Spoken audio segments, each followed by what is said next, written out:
이제 아론은 세마포 옷을 입고 몸을 씻은 후에 백성을 위해서 속죄합니다. 그리고 염소를 아사셀에게 보낸 자와 또 속죄제를 드리고 남은 제물을 불사른 자도 옷을 빨고 몸을 씻어야 합니다. 또한 대속죄일은 안식일 중에 안식일로 1년에 한 번 이스라엘 자손이 죄를 속죄하는 날이라고 오늘 본문 말씀은 우리에게 말씀하고 있습니다. 레위기에 나오는 속죄일의 제사는 매우 복잡합니다. 오늘 본문에서는 어제 본문 말씀에 이어서 그 다음에 행해야 할 제사를 말씀하고 있습니다. 대제사장 아론은 다시 정규 제사장 대제사장 복장을 입고 자신의 가족과 백성을 위한 두 번의 번제를 드립니다. 또 오늘 본문에서는 반복적으로 옷을 빨고 몸을 씻으라고 말씀하고 있습니다. 먼저 대제사장 아론은 속죄 죄를 집리할 때 입었던 세마포 옷을 벗고 몸을 씻고 다시 옷을 입어야 했습니다. 또 염소를 아사셀에게 보낸 자도 옷을 빨고 몸을 물로 씻은 후에 진영에 들어갈 수 있었습니다. 제물을 불사른 자도 마찬가지로 자기 자신의 옷을 빨고 또 몸을 물로 씻은 후에 진영에 들어갈 수 있었습니다. 왜 이렇게 반복적으로 제사를 드리고 또 몸을 씻고 옷을 빨아야 했습니까? 그것은 바로 하나님께서 우리의 정결함을 원하시기 때문입니다. 하나님께서는 내가 거룩하니 너희도 거룩하라고 명령하셨습니다. 짐승에게는 이런 요구를 하지 않으십니다. 오직 인간에게만 거룩하고 정결하라 말씀하십니다. 인간은 바로 하나님의 형상을 따라 지어진 존재입니다. 유일하게 하나님과 교제할 수 있도록 지음을 받은 존재입니다.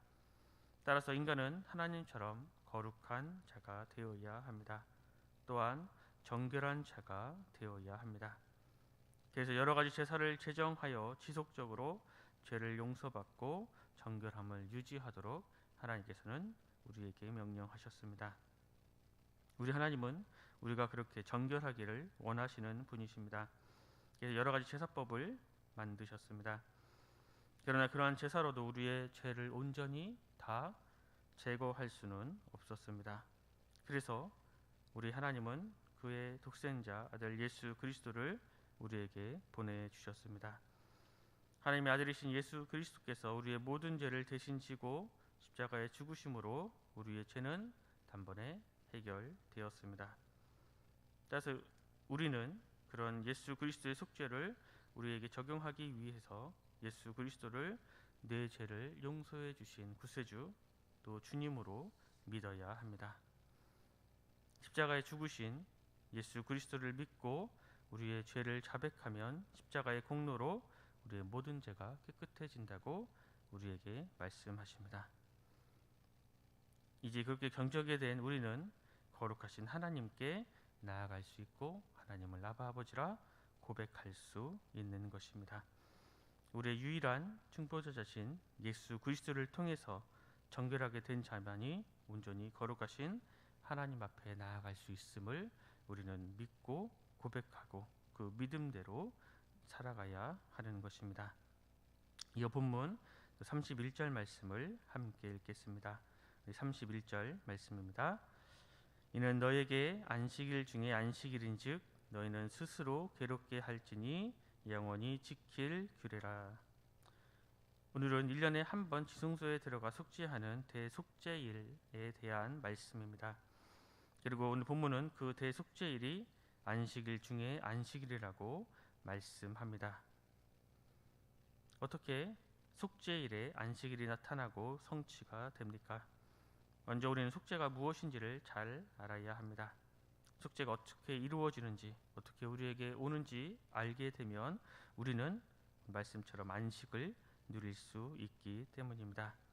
오늘 보면 29절 말씀을 제가 읽겠습니다. 너희는 영원히 이 규례를 지킬지니라. 일곱째 달 곧 그 달 10일에 너희는 스스로 괴롭게 하고 아무 일도 하지 말되 본토인이든지 너희 중에 거류하는 거류민이든지 그리하라. 오늘 29절 말씀에서 유대인의 달력으로 7월 10일에 스스로 괴롭게 하면서 아무 일도 하지 말라고 말씀합니다.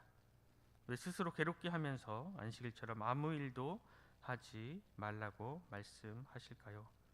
31절에서도 안식일 중에 안식일이니 스스로 괴롭게 하라고 말씀하고 있습니다. 스스로 괴롭게 하라는 이 말은 무슨 의미입니까? 이것은 이방인들처럼 자해하거나 또 고행을 하라는 의미가 아니라 진지한 죄에 대한 자각과 동시에 회개를 하라라는 의미입니다. 즉 회개를 통해서 하나님이 허락하신 그 속죄를 누리라는 말씀입니다. 그런데 이 말을 잘못하면 오해할 수도 있습니다. 마치 스스로 괴롭게 했기 때문에 또 스스로 회개를 했기 때문에 속죄가 된 것으로 말입니다. 그러나 이러한 회개가 속죄의 근거는 아닙니다. 내가 회개를 한다 해서 내가 회개를 해서 속죄를 받을 수 있는 게 아닙니다. 그렇다면 이 속죄는 어떻게 이루어집니까? 33절 말씀을 함께 읽겠습니다. 33절 말씀입니다. 지성소를 속죄하며 회막과 제단을 속죄하고 또 제사장들과 백성의 회중을 위하여 속죄할지니. 33절 말씀에 지성소를 속죄하고 또 회막과 제단을 속죄하라고 말씀합니다. 제단을 속죄하라고 말씀하는 것입니다. 도대체 이 말은 무슨 의미입니까? 우리가 보통 알기로는 동물이 피를 흘려 그 피의 대가로 우리의 죄가 용서받는다고 생각합니다. 이 말씀이 신약에 오면 예수 그리스도께서 죽으심으로 그 피가 우리의 모든 죄를 다 깨끗하게 하실 것이라는 말씀 때문에 우리가 생각할 때 죄로 얼룩진 우리에게 예수 그리스도의 피가 뿌려져 죄가 용서된다고 생각합니다. 그런데 오늘 말씀에 보면 이 피는 성막에 뿌리라고 말씀하고 있습니다. 피는 성전 성막에 뿌리고 그것으로 속죄가 이루어진다고 우리에게 말씀합니다. 이러한 속죄는 사람에게 피를 뿌려 이루어지는 것이 아니라 하나님의 임재를 상징하는 성전에 뿌려져 속죄가 이루어진다고 말씀하고 있습니다. 왜 성전에 피를 뿌리는 것입니까? 인간이 죄를 짓거나 규례에 따라 부정해지면 바로 성전이 오염되기 때문입니다. 인간의 죄는 성전을 오염시킵니다.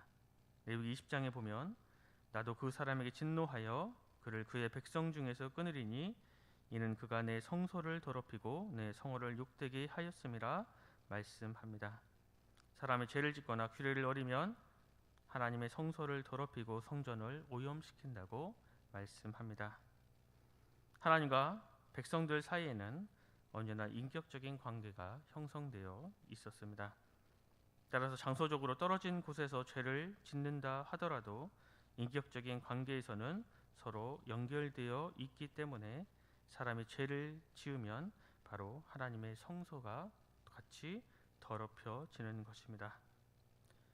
이러한 언약으로 인해 하나님이 거하시는 성전과 또 불가분의 관계인 이스라엘이 죄를 지으면 바로 하나님의 처소에 오염을 끼치고 하나님의 성소를 더럽히기에 그것을 해결해야 했습니다.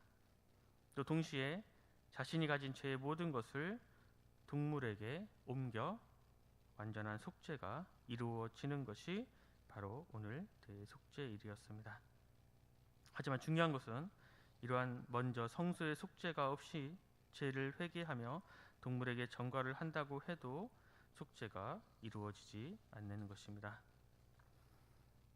우리가 죄 용서, 즉 속죄는 회개에서 시작하는 것이 아니라 바로 피 흘림으로 인한 성전의 깨끗함, 거기에서부터 시작되는 것입니다.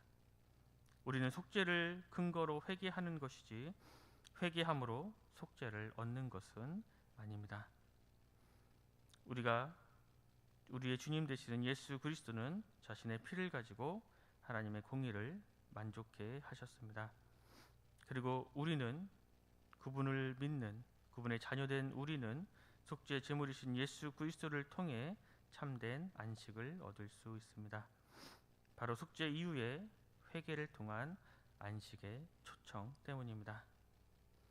때문에 오늘 본문에 나타난 속죄일에 스스로 괴롭게 하며 안식일을 보내라 하는 이 말씀은 죄에 대한 슬픔으로 괴롭게 하는 회개지만 동시에 말로 다 할 수 없는 기쁨의 회개를 향한 주님의 초청입니다. 예수 그리스도께서 이미 모든 속죄를 다 이루셨습니다. 예수 그리스도께서 자신의 피를 흘림으로 하나님의 직노를 막으셨습니다. 그래서 요한 1서에 보면 죄를 자백하면 용서하신다는 그 말씀은 내가 죄를 자백했기 때문이 아니라 오히려 그분이 미쁘시고 의로우시기 때문에 우리를 용서해 주시는 것입니다. 즉 죄의 용서는 나에게 있는 것이 아니라 바로 하나님의 놀라운 은혜, 하나님의 놀라운 사랑에 있는 것입니다.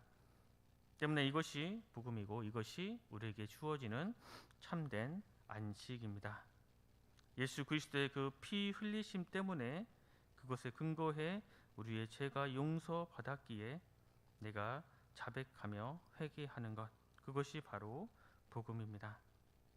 그리고 그러한 속죄로 인해서 죄의 용서를 누리는 백성들을 성전, 곧 교회라고 불리고 있습니다. 주님께서 이곳에 오셔서 언약의 피를 흘리심으로 성전과 백성을 통합시키셨기 때문입니다. 그래서 사도 바울은 고린도전서에 보면 너희는 너희가 하나님의 성전인 것과 하나님의 성령이 너희 안에 계시는 것을 알지 못하느냐.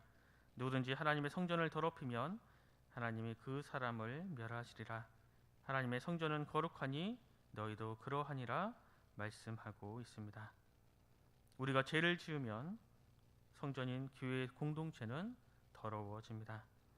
그리고 이 성전을 더럽히면 하나님이 멸하실 것이라고 우리에게 말씀하고 있습니다. 우리는 이러한 인식이 필요합니다. 내 죄는 나만의 죄가 아닙니다. 내가 더럽혀지는 것은 교회가 더럽혀지는 것이고 교회가 타락하는 것입니다. 그리고 이것은 더 나아가 나의 부정으로 이어지는 것입니다. 때문에 우리는 나의 죄가 주님의 몸된 교회를 더럽힌다는 이 사실을 깨닫고 속죄에 근거한 참된 회개를 주님 앞에 나아가야 하는 것입니다. 오늘 우리의 삶에서 속죄에 담긴 참된 안식을 누리고 우리 주님께서 우리를 초청해 주시는 그 기쁨의 자리에 나아가는 우리 전성교회 모든 성도님들 되시길 간절히 소망합니다. 기도하겠습니다. 하나님 아버지 감사합니다. 오늘도 우리에게 새로운 한날을 주셔서 주님의 말씀을 듣고 묵상하며 하루를 시작할 수 있도록 인도하여 주시니 감사합니다. 주님, 오늘 말씀을 통하여 대속죄일에는 어떠한 일도 하지 않고 또 하나님께 근심함으로 준비하는 것을 깨달았습니다. 이러한 시간은 우리의 죄를 정결하게 하기 위해 필요하기도 하지만 또 무엇보다도 하나님과 교제하고 또 회개함으로 하나님과 더욱 인격적으로 만나는 귀한 시간임을 알게 하시니 감사합니다. 오늘 우리도 하던 일로부터 세상의 모든 짐으로부터 자유로워져서 하나님께 온전히 집중하고 교제하는 시간을 갖게 하여 주시옵소서. 우리가 기도와 말씀으로 하나님께 나아갈 수 있도록 우리를 붙잡아 주시고 인도하여 주시옵소서. 그리고 그렇게 온전한 모습으로 온전한 마음으로 주님 앞에 나아갈 때에 우리를 반갑게 맞아주시고 우리를 선한 길로 인도하여 주시옵소서. 모두가 감사드리며 예수 그리스도 이름으로 간절히 기도드립니다. 아멘.